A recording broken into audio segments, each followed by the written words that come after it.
50주년 다시 만난 동창의 자리였습니다. 차 키가 테이블 위에 올라가고 사람은 조용히 줄을 섰습니다.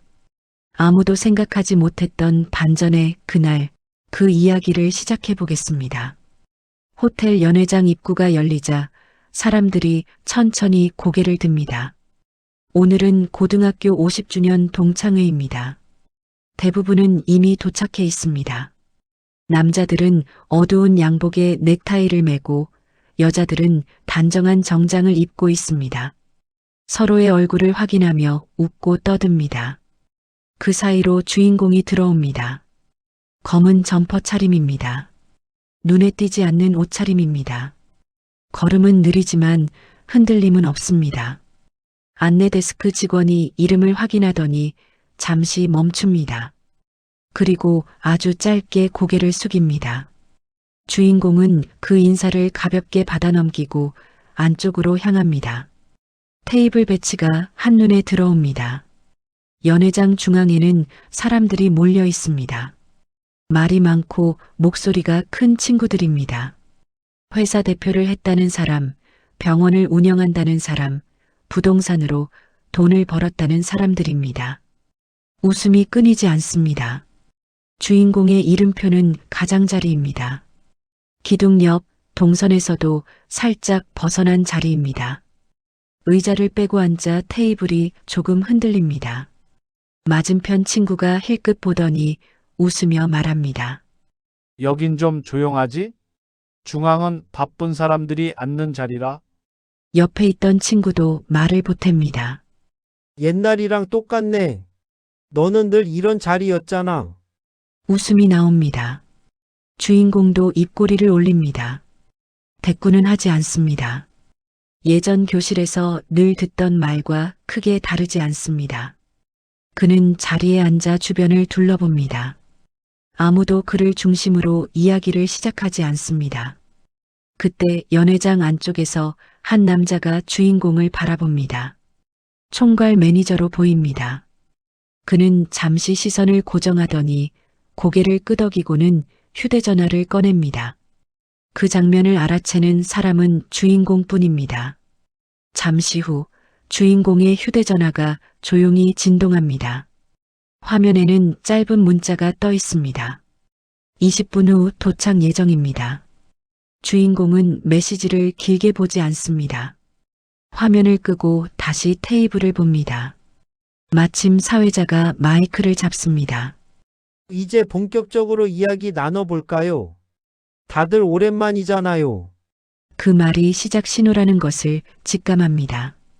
그리고 곧 이 자리가 어떤 방식으로 흘러갈지 짐작합니다.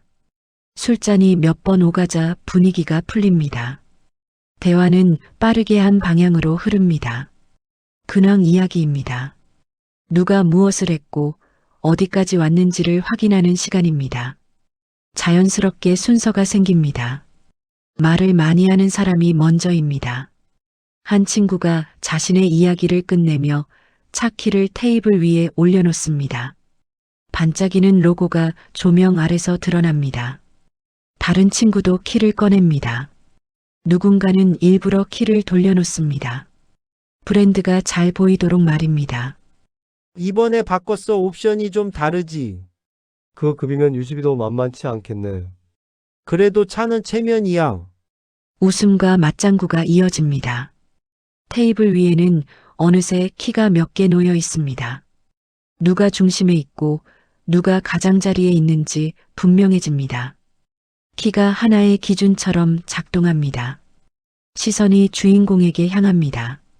한 친구가 묻습니다. 너는 차 못 타고 왔어. 주인공은 잠시 잔을 내려놓고 말합니다. 밖에 세워놨지 뭐. 키는? 차에 두고 왔나? 질문이 더 이어지지 않습니다. 잠깐의 정적 뒤에 웃음이 터집니다.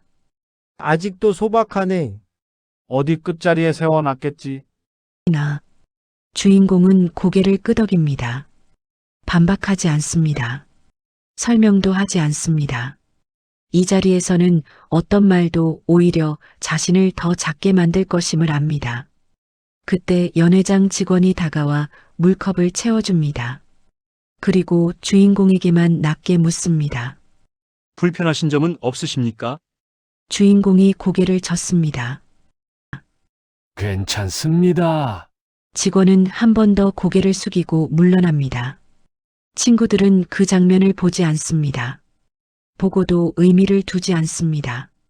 주인공은 테이블 위의 차키들을 다시 한번 바라봅니다.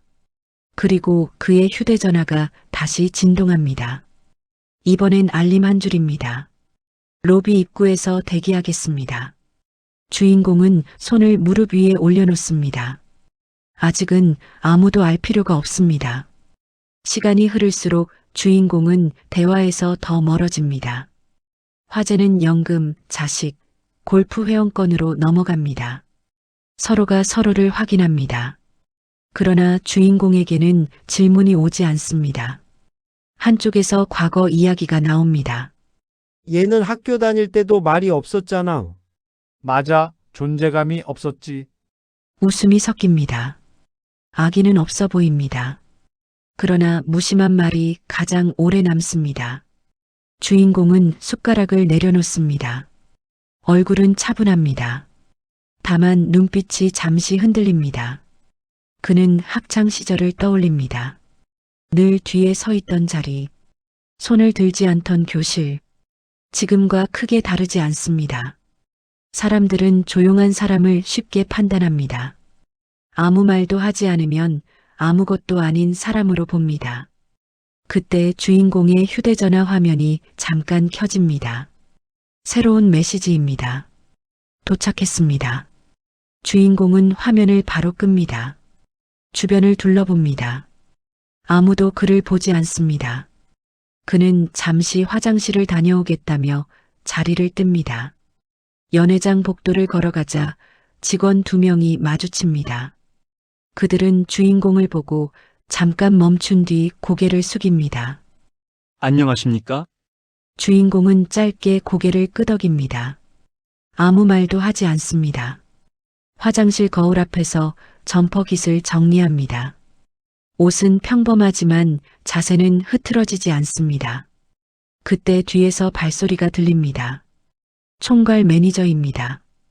그는 조심스럽게 말을 꺼냅니다.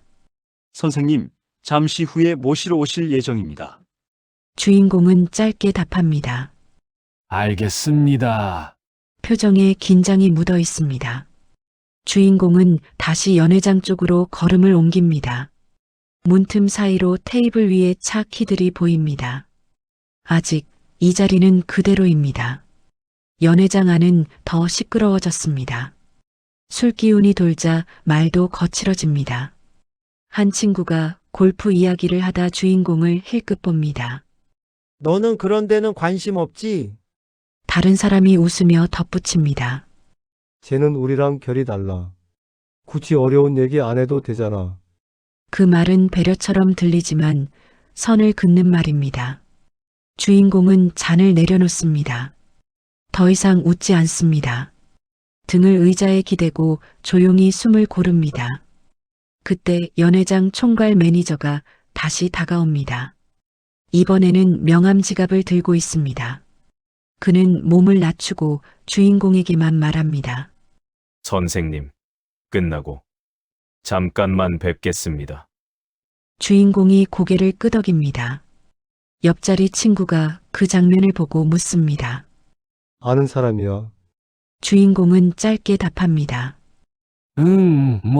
어쩌다가. 그냥 그렇습니다. 친구는 웃으며 말합니다. 너도 이제 사람 좀 만나고 다녀라. 나이 들어서 그렇게 혼자 있으면 티나. 그 말에 주인공의 어깨가 아주 조금 굳습니다. 그는 말하지 않습니다. 대신 휴대전화를 확인합니다. 이번에는 전화입니다. 상대는 아내입니다. 주인공은 복도로 나가 전화를 받습니다. 여보 아직이야.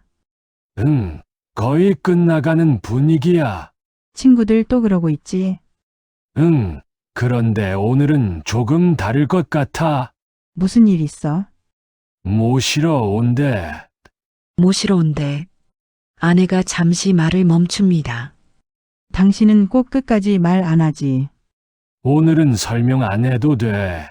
전화를 끊자 복도 끝 출입문 쪽에서 정장 차림의 사람들이 들어옵니다. 이어폰을 낀 남성 둘, 서류를 든 여성 한 명입니다. 총괄 매니저가 그들을 맞이하며 고개를 숙입니다. 주인공은 그 모습을 잠시 바라봅니다. 그리고 다시 연회장 문 앞에 섭니다. 안에서는 여전히 웃음소리가 납니다. 그러나 곧 그 웃음은 멈추게 될 것입니다. 다음 장면이 이미 준비되어 있기 때문입니다. 연회장 안에서는 여전히 웃음소리가 큽니다. 누군가는 차 옵션 이야기를 하고 누군가는 잔을 부딪힙니다. 주인공은 그 소리에서 한 발 떨어져 있습니다. 그는 테이블 가장자리에 앉아 조용히 상황을 보고 있습니다. 그때 연회장 총괄 매니저가 다시 다가옵니다. 이번에는 물컵도 명함도 아닙니다. 그는 몸을 낮추고 분명한 목소리로 말합니다. 선생님, 잠시 밖으로 모시겠습니다. 주인공은 고개를 끄덕이며 자리에서 일어섭니다. 그 움직임이 작지 않습니다. 주변 시선이 동시에 모입니다. 한 친구가 웃으며 소리칩니다. 뭐야, 주차 문제 생긴 거야. 다른 사람이 거듭 웃습니다. 끝자리에 세워서 그런가 보지. 웃음이 이어지지만 주인공은 반응하지 않습니다. 그는 천천히 걸어 나갑니다. 걸음에 망설임이 없습니다. 그 태도가 오히려 더 많은 말을 끌어냅니다. 복도로 나오자 분위기가 달라집니다. 조명이 차분해지고 소음이 줄어듭니다. 그 앞에는 정장 차림의 남성 2명과 여성 1명이 서 있습니다. 남성들은 이어폰을 끼고 주변을 살핍니다. 여성은 태블릿을 들고 있습니다. 여성이 먼저 고개를 숙입니다. 위원님, 이동 준비됐습니다. 총괄 매니저가 바로 뒤에서 말합니다. 동선 확보하겠습니다. 엘리베이터 문이 열립니다. 그 순간 연회장 문 쪽에서 몇몇 동창이 호기심에 따라 나옵니다. 술기운이 남은 얼굴들입니다. 뭐야, 저 사람들? 아는 사람 불러서 폼 잡는 거 아니야? 그 말은 엘리베이터 문이 닫히며 끊깁니다. 로비 입구로 주인공을 의전하며 이동합니다. 그리고 그 선택이 오늘 밤의 방향을 완전히 바꿉니다. 차가운 공기가 바닥에 깔려 있습니다. 주인공 일행이 도착합니다. 비서가 몇 발 앞서 걸어가고 경호가 좌우를 확인합니다. 그곳에 차 한 대가 서 있습니다. 멀리서도 크기가 다릅니다. 가까이 갈수록 외형이 또렷해집니다. 차체는 크고 단단합니다. 색은 흔하지 않습니다. 관리 상태가 완벽합니다. 번호판도 평범하지 않습니다. 잠시 후 동창 몇 명이 로비 입구로 모여들었습니다. 웃음은 사라지고 발걸음이 느려집니다. 누군가 먼저 멈춰섭니다. 저거 좀 다른데? 다른 사람이 낮게 말합니다. 설마 저게. 비서가 차량 옆에 섭니다. 친구 한 명이 주인공의 차 문 손잡이에 손을 대기 전 경호가 한 걸음 나서며 말합니다. 여기까지만 부탁드립니다. 그 말투는 정중하지만 분명합니다. 동창들은 더 다가가지 못합니다. 총괄 매니저가 숨을 고르고 말합니다. 선생님 차량입니다. 조용한 곳을 원하셔서 바로 안내했습니다. 동창들의 시선이 주인공에게로 옮겨집니다. 방금까지 테이블 위에 키를 올려두던 손들입니다. 그러나 지금은 아무도 키를 꺼내지 않습니다. 주인공이 짧게 말합니다. 시끄러운 데는 싫습니다. 비서가 고개를 끄덕입니다. 경호가 주변을 한 번 더 확인합니다. 차 문이 열릴 준비를 합니다. 그 짧은 동작만으로도 이 사람이 어떤 대우를 받는지 충분히 드러납니다. 그때 무전이 울립니다. 위원님, 이 차량으로 이동하시면 됩니다. 위원님이라는 단어가 공기를 멈추게 합니다. 동창들은 이제 확신합니다. 이 차는 단순히 좋은 차가 아니라는 것을요. 주인공 일행은 다시 연회장 쪽으로 이동합니다. 동창들은 뒤에서 조심스럽게 따라옵니다. 아까와는 걸음이 다릅니다. 웃음도 없습니다. 연회장 입구에 들어서자 직원들이 움직임을 멈춥니다. 총괄 매니저가 앞장서서 길을 엽니다. 직원들이 동시에 고개를 숙입니다. 그 장면을 본 동창들의 얼굴이 굳습니다. 테이블로 돌아오자 분위기는 완전히 달라집니다. 테이블 위에 있던 차 키들이 하나둘 주머니로 들어갑니다. 말하던 사람도 멈춥니다. 잔을 들던 손도 내려옵니다. 친구가 조용히 묻자 총괄 매니저가 조용하지만 또렷하게 말합니다. 비서가 덧붙입니다. 누군가 숨을 삼킵니다. 아까 줄을 세우던 사람들입니다. 그러나 지금은 누구도 말을 잇지 못합니다. 친구들은 시선을 피하고 누구는 손에 쥔 잔만 바라봅니다. 친구가 어렵게 묻습니다. 왜 말을 안 했어? 주인공이 조용히 답합니다. 뭐, 별일이라고. 그 말에는 설명도 감정도 없습니다. 그 사실이 가장 무겁습니다. 비서가 다시 고개를 숙입니다. 위원님, 출발하셔야 할 시간입니다. 괜찮으신지요? 주인공은 자리에서 일어섭니다. 이제 남은 것은 떠나는 장면뿐입니다. 주인공은 마지막으로 테이블을 한번 바라봅니다. 표정은 차분합니다. 분노도 우월감도 없습니다. 그는 끝까지 조용합니다. 그 태도가 이 자리에 남은 사람들을 더 불편하게 만듭니다. 친구들은 입을 열려다 닫습니다. 다른 친구는 조용히 고개를 숙입니다. 다른 동창들도 말을 잃습니다. 조금 전까지 사람을 나누던 자리입니다. 그러나 지금은 아무도 기준을 들이밀지 못합니다. 주인공이 걸어나가자 직원들이 다시 인사합니다. 안녕히 가십시오. 방문해 주셔서 감사합니다. 로비로 가는 길, 동창 몇 명이 멀리서 따라옵니다. 그러나 더 가까이 다가오지 못합니다. 그들은 이제 친구가 아니라 지켜보는 사람입니다. 차 앞에서 비서가 문을 엽니다. 경호가 자연스럽게 동선을 만듭니다. 주인공은 잠시 멈춰 연회장 불빛을 올려다봅니다. 그 아래에서 그는 늘 조용한 사람이었습니다. 지금도 조용합니다. 다만 의미가 달라졌습니다. 뒤에서 누군가 말합니다. 미안하다. 주인공은 돌아보지 않고 말합니다. 괜찮아. 차가 부드럽게 출발합니다. 끝자리에 세워졌던 차로 오해받았던 이의 차가 가장 먼저 길을 나섭니다. 직원들이 고개를 숙입니다. 동창들은 그 장면을 오래 바라봅니다. 그날 이후 동창의 단체방에는 이런 말이 올라옵니다. 다음 모임은 조용히 하자. 주인공은 그 방을 열어보지 않습니다. 이제 그는 어디에 서야 하는지 이미 알고 있기 때문입니다. 저는 그날 아무것도 설명하지 않았습니다. 설명하지 않아도 사람들은 스스로 알게 되니까요. 이 영상을 끝까지 시청해 주셔서 감사드리고 구독과 좋아요는 큰 힘이 됩니다.